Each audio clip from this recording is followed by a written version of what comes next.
বর্তমানে কিছু অ্যাপ পাওয়া যায়, গুগল প্লে স্টোরে কিছু অ্যাপ পাওয়া যায়, যেটা অ্যাপের নাম যেমন নো ফ্যাপ এরকম নামে কিছু অ্যাপ পাওয়া যায়।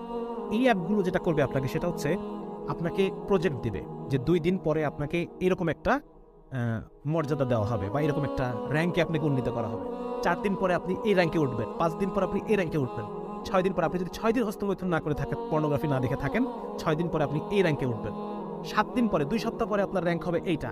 এই যে আপনি যখন অ্যাচিভ করতেছেন একটা র্যাঙ্ক, এইটা আপনার মানে ব্রেনে একটা ডোপামিন সিক্রেশন দিবে, যেটা আপনাকে একটা ফিল গুড, একটা অ্যাচিভমেন্ট, এটা আপনি ফিল করতে পারবেন। যার কারণে আপনি একটা কোনো একটা এই যে মানে পর্নোগ্রাফি অ্যাডিকশন, অ্যান্টি পর্নোগ্রাফি কোনো একটা অ্যাপ আপনার মোবাইলে আপনি ডাউনলোড করতে পারেন এবং ডাউনলোড করে সেটা অনুযায়ী আপনি ডেইলি নিজের ছোট ছোট টার্গেট ফিক্স করতে পারেন। ছোট ছোট টার্গেট, এই ছোট ছোট টার্গেট অ্যাচিভ করা আপনার ব্রেনে ডোপামিন সিক্রেশন করবে, যেটা আলটিমেটলি আপনার পর্নোগ্রাফি দেখার আগ্রহ এবং প্রবণতাকে কমিয়ে দেবে। একটা জিনিস খেয়াল করে দেখেন, আমরা কিন্তু এখানে অনেকগুলো সাজেশন দিয়েছি, কোনো একটা সাজেশন ফলো করে আপনি কিন্তু এখানে সফল হতে পারবেন না। এই সবগুলো মিলেই আপনাকে চেষ্টা করতে হবে। সবগুলো মিলিয়ে চেষ্টা করার পরও আপনার রিল্যাপস হবে। রিল্যাপস কাকে বলে?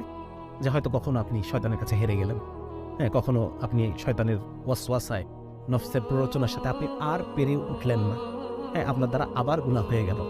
এরকম হবে, এরকম হতে পারে, কিন্তু আশা হারানো যাবে না, ঠিক আছে না?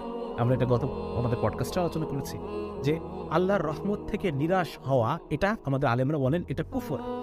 আল্লাহর রহমত থেকে নিরাশ হওয়া কুফর।